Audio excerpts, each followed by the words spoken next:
morning, afternoon, evening, wherever you are, and welcome to our weekly review of how religion impacts humanity.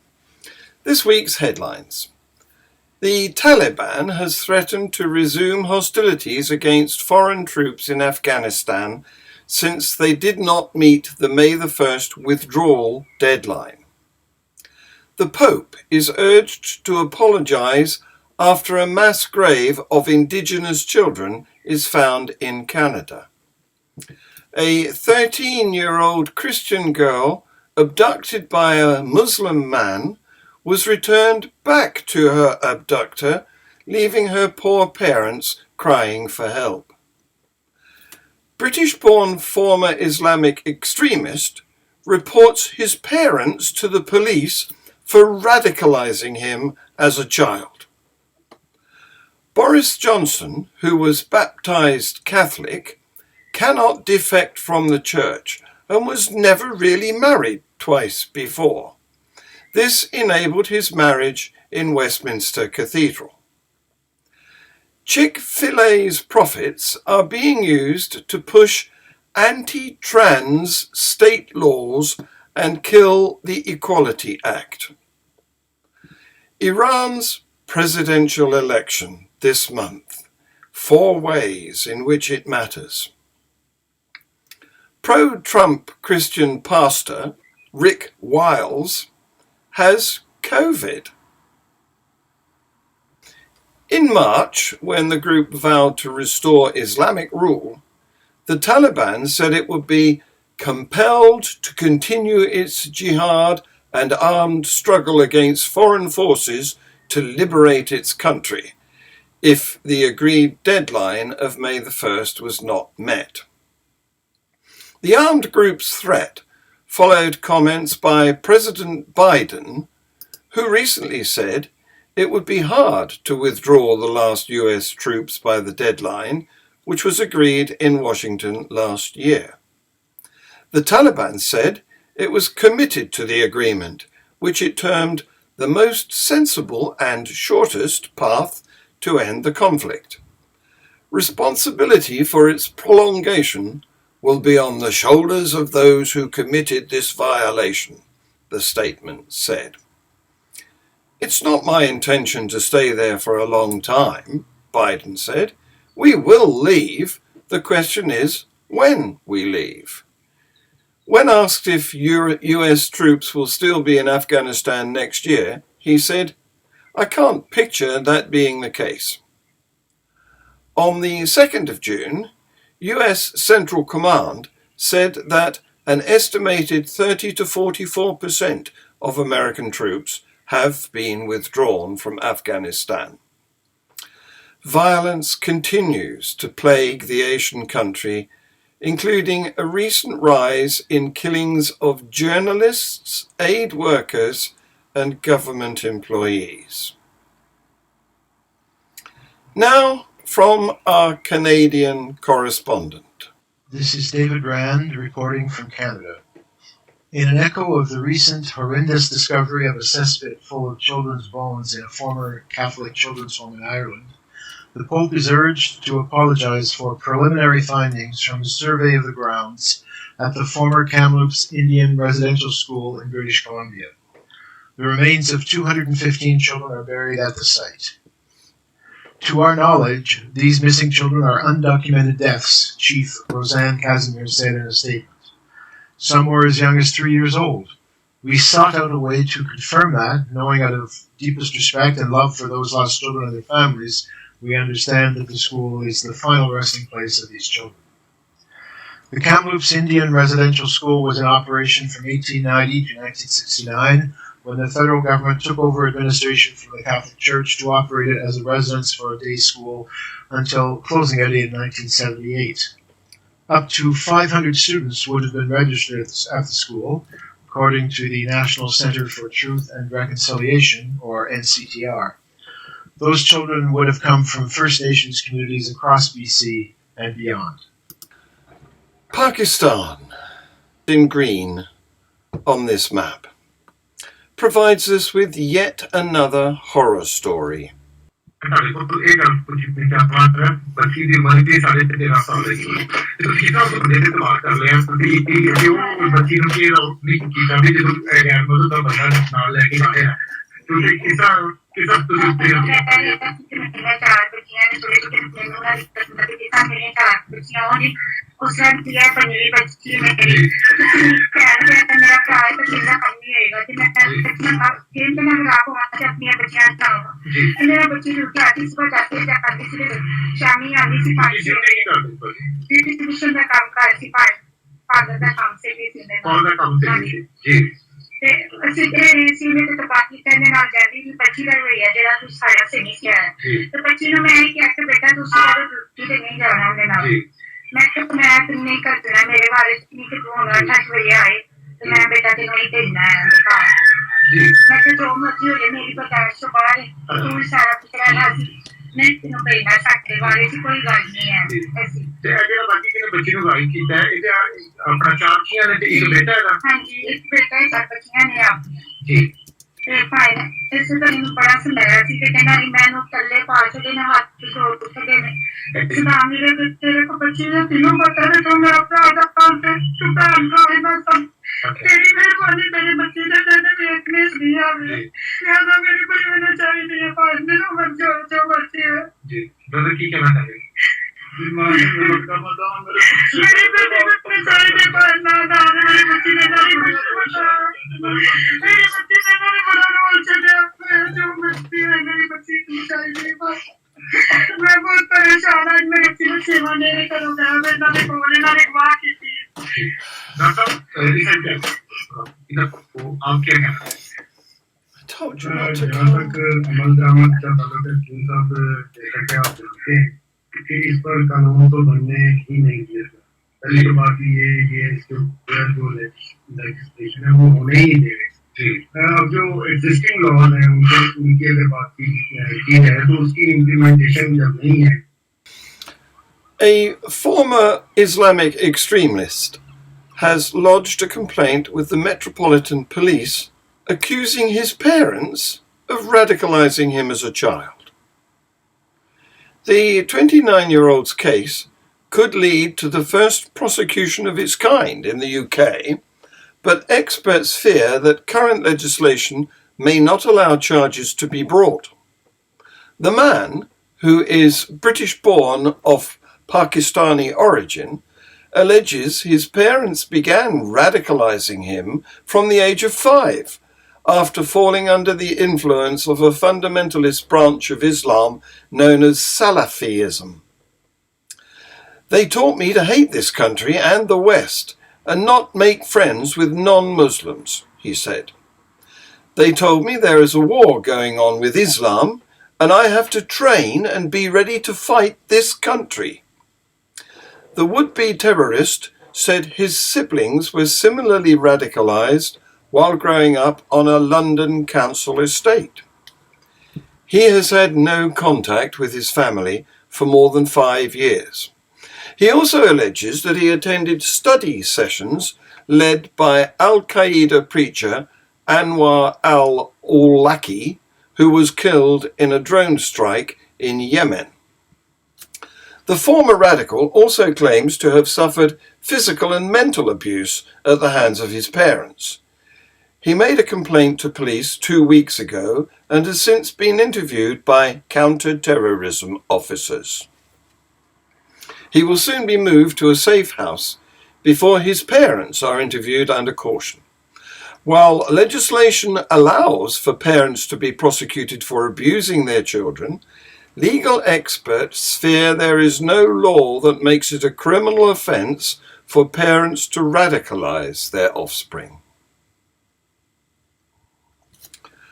On assuming office in July 2019, Mr. Johnson became Britain's first Catholic Prime Minister.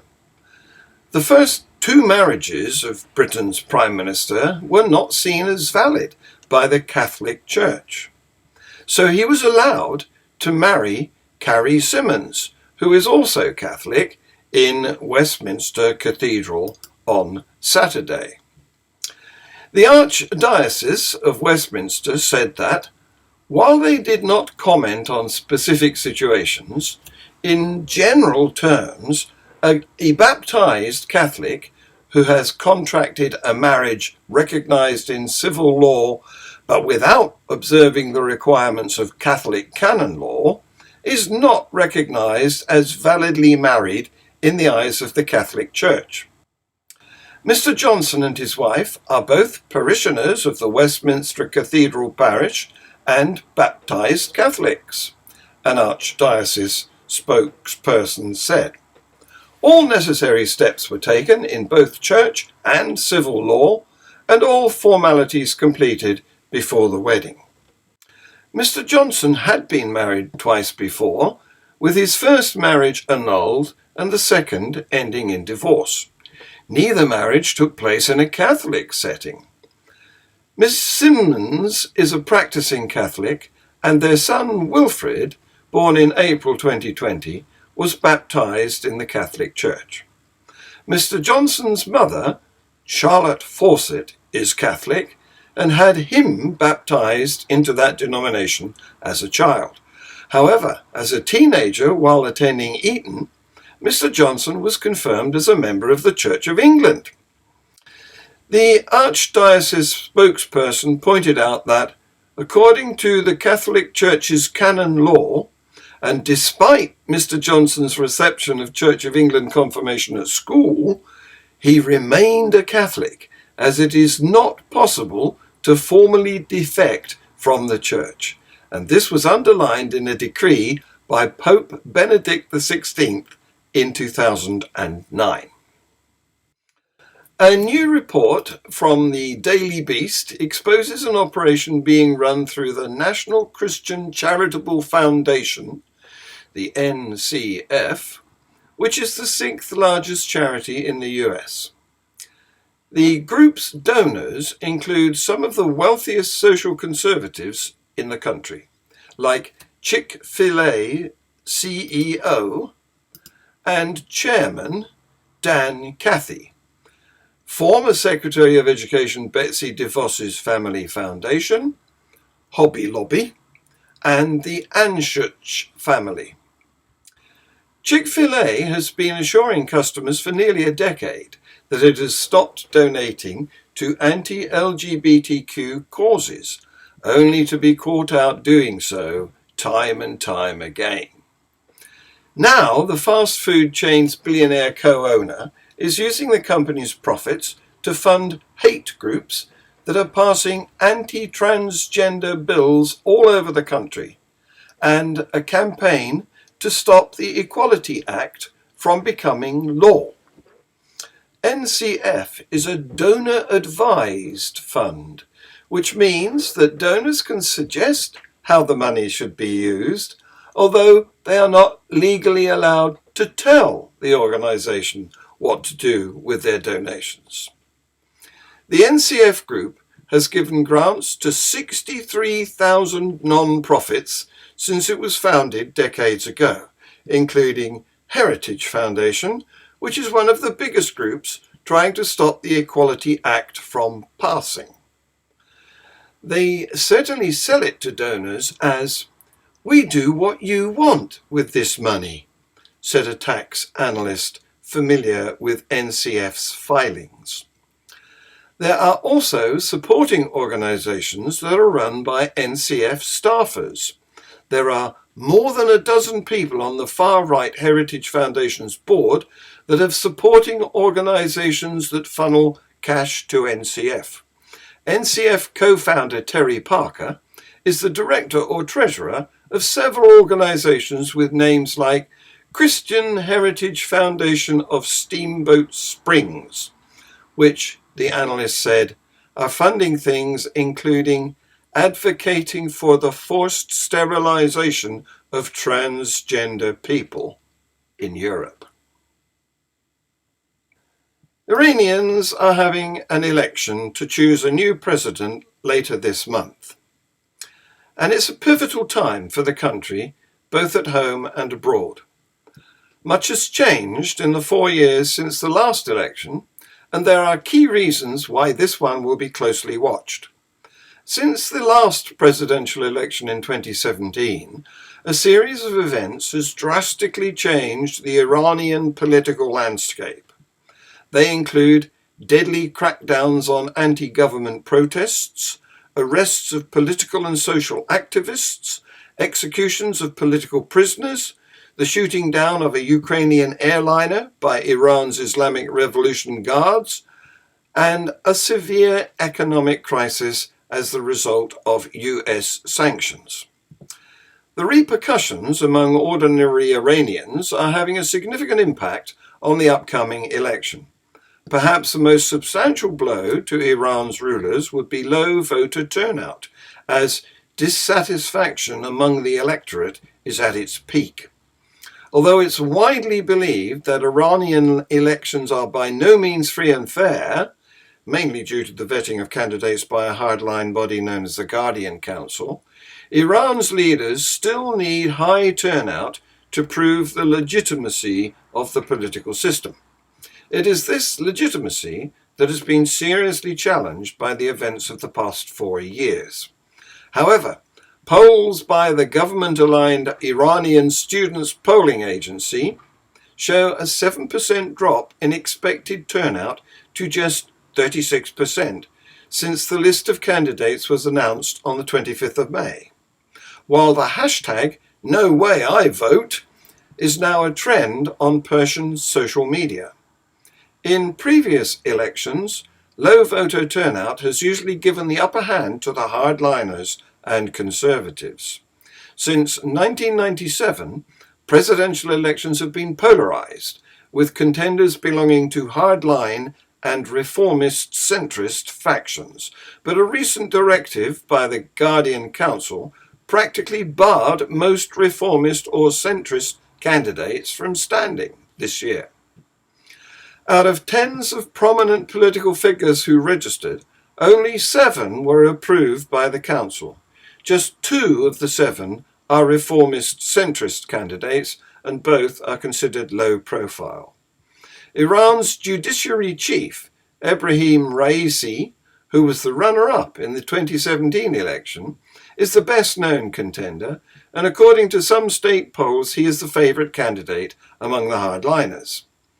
The economy has always played a key role in the Iranian elections, and it is high on the agenda of every candidate. Due to the precarious economic situation, Iran is now in one of its most critical phases since the 1979 revolution. The impact of sanctions, exacerbated by the coronavirus pandemic, has caused one of the worst crises in the country's history, with the inflation rate reaching 50% when the government arbitrarily increased the price of petrol in November 2019. Thousands of people took to the streets in more than 100 cities. According to Amnesty International, within a few days, more than 300 unarmed protesters were killed by security forces. Protesters demanded the resignation of members of Iran's ruling elite and the government. Similar protests could erupt again. Although many believe that radical change is necessary and only possible through protests and strikes, there are those who believe that gradual change is more peaceful and feasible through the ballot box. The political climate is volatile, and things could go one way or another right up to election day. The victory of Joe Biden in the 2020 US presidential election raised the prospect of reviving diplomatic negotiations with Iran after tensions between the two countries soared under his predecessor, Donald Trump. Although most hardliners within Iran's political establishment regard talks with the US as pointless, reformists and centrists are in favour. See this video from the BBC. In Iran, long queues to buy poultry have been a feature of shopping trips for months, exasperating many during recent festivities like the fasting month of Ramadan and the Iranian New Year, Nowruz. مسلماً اگر عادت مردم از مصرف گوشت قرمز یا گوشت مرغ حرکت بکنه به سمت آبزیان خب یک تحول بزرگی است. This remark by Iran's President Hassan Rouhani, which came after months of people complaining about the ever-increasing prices of chicken and other food staples, didn't really endear him to many. For one thing, chicken is Iran's favorite meat, and for another, fish prices have also been rising. همه چی گرون شده، کرایه‌ها گرون، ارزاقتون برای گرون، مرغ گرون، گوشت گرون. The issue has also featured regularly in the news, and the government has tried to tackle the problem by capping prices, subsidizing animal feed, and even seizing illegal stores of chicken. But the problem persists. The government says the issue is partly due to U.S. sanctions imposed on the country's economy over its nuclear program.